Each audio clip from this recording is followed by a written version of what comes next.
सिंधुदुर्ग जिल्ह्यात पेट्रोल आणि डिझेल दरवाढीच्या विरोधात काँग्रेस पक्ष आक्रमक झाला असून जिल्हाधिकारी कार्यालयासमोर जोरदार निदर्शने करण्यात आली।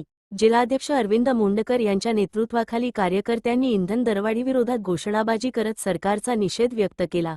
वाढीव दर तात्काळ मागे घेण्यात यावेत तसेच जिल्ह्यात पेट्रोल आणि डिझेलचा पुरवठा सुरळीत करण्यात यावा, या मागणीसाठी जिल्हाधिकाऱ्यांना निवेदन सादर करण्यात आले।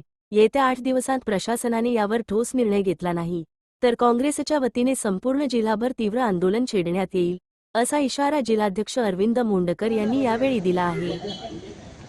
महाराष्ट्र प्रदेश काँग्रेस कमिटीचे अध्यक्ष आदरणीय सपकाळ साहेबांनी आम्हाला आदेश दिलेले आहेत की आता जी सध्या डिझेल आणि पेट्रोल दरवाढ झालेली आहे या संदर्भात संपूर्ण राज्यामध्ये आज 29 तारखेला हे आंदोलन होत आहे।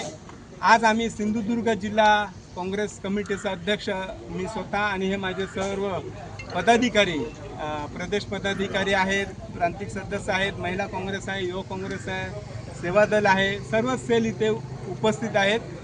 आज आम्ही सर्वजण जिल्हाधिकारी यांजवळ जात आहोत। त्यांनी सांगितलं होतं की जिल्ह्यामध्ये इंधन पुरवठा मोठ्या प्रमाणात आहे, डिझेल आहे आणि पेट्रोल आहे, परंतु तुम्ही बघताय जिल्ह्यामध्ये काही प्रमाणात का असेना 70% हे पेट्रोल पंप बंद झालेले आहेत आणि लोकांची गैरसोय होत आहे।